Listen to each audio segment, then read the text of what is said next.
July's JOLTS data is in. We're taking a look at the numbers here. 8.827 million coming in versus 9.582 from the previous month, and about 9.5 million that was estimated before. As we take a look at also the number of hires and total separations, which includes whether you get laid off or quit or fired, that came in at 5.5 million for separations there, 5.8 million for hires.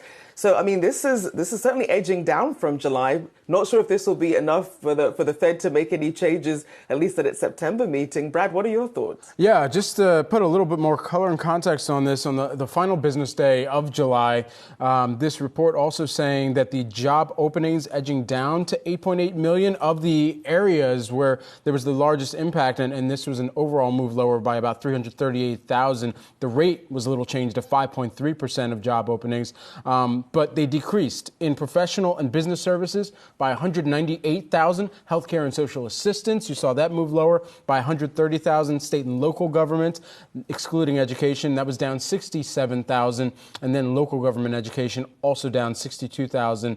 However, the increases in job openings, that came in information, that was up 101,000. And then in transportation, warehousing, utilities, that was up as well by about 75,000. So we were just taking a look at the futures to see if there's any reaction here on the day. Of course, out of the gate, we were flat just barely to the downside for many of the U.S. major averages. As of right now, you're seeing fractional gains. And for about 33 minutes into the trading session, for us to be holding on to these gains as well, perhaps investors paying closer attention to where the Fed might lean into, or at least look somewhat at the trend that's being made here.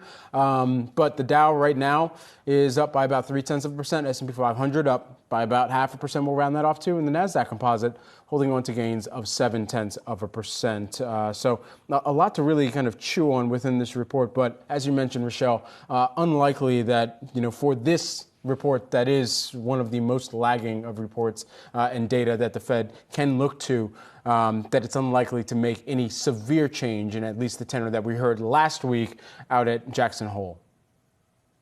And it certainly is a piece of the puzzle. Obviously, we're going to get a lot of jobs data coming out this week. We've got ADP payrolls.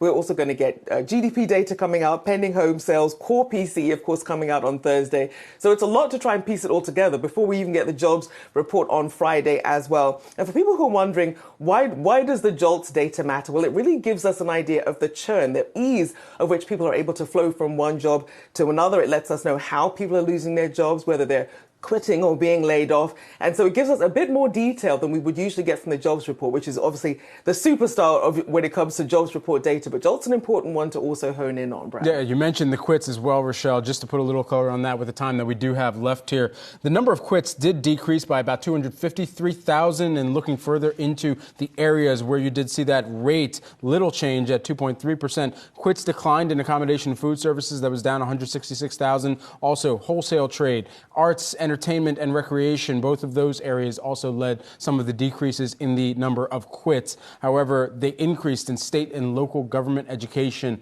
So we got to pay teachers better. And that is the soapbox that I will end on here for this JOLTS data.